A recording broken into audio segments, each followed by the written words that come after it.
संभाजीनगर पुणे रस्ता अपघातामध्ये एकाच कुटुंबातील 4 जण ठार. अपघातामध्ये मद्यपान करून गाडी चालवणाऱ्यानं स्कॉर्पिओला दिली धडक. कुटुंब बारशाचा कार्यक्रम आटोपून येत होते परत. महाविकास आघाडी जागा वाटप चर्चा. महाविकास आघाडीच्या जागा वाटपाच्या चर्चेचा अंतिम टप्पा सुरू आहे. गणेशोत्सवानंतर 36 मतदारसंघांबाबत चर्चा होणार आहे. 6 जागांवरून रस्सीखेच होण्याची शक्यता. मराठा आरक्षणासाठी विशेष अधिवेशन. मराठा आरक्षणासाठी आपल्या विविध मागण्यांसाठी मनोज जरांगे यांच्या नेतृत्वाखाली 1 दिवसीय विशेष अधिवेशन 25 ते 30 सप्टेंबर दरम्यान होण्याची शक्यता.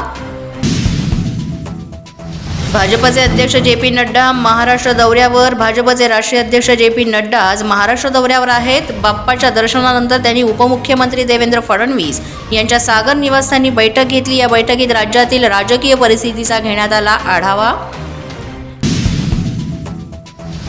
केंद्राकडून कांदा निर्यात शुल्कात घट. विधानसभा निवडणुकीच्या पार्श्वभूमीवर केंद्र सरकारनं कांदा निर्यात शुल्कात मोठी घट केली आहे. कांदा उत्पादकांची नाराजी कमी करण्यासाठी हा निर्णय घेतला गेलाय. कापूस आणि सोयाबीन उत्पादकांना मदत. कापूस आणि सोयाबीन उत्पादकांना 1600 कोटी रुपयांची मदत जाहीर करण्यात आली आहे. तसंच बासमती तांदळावरील निर्यात शुल्क सुद्धा हटवण्यात आलंय. नाशिक रस्त्यांची दुरावस्था. नाशिकमधील अनेक रस्त्यांची स्थिती अत्यंत खराब आहे. विविध पक्षांनी आंदोलनं केली असतानाही रस्त्यांवर फारसा बदल झालेला नाही. काही मोजके खड्डे बुजवले गेले असले तरी इतर खड्ड्यांकडे दुर्लक्ष. बुलढाण्यात चांदीच्या दरात वाढ. बुलढाण्यामध्ये चांदीच्या दरात कालच्या एका दिवसामध्ये 4,400 रुपयांची वाढ झाली. चांदीचा दर आता 87,000 रुपये प्रति किलो झालाय, तर सोनं 73,900 प्रति तोळा झालंय.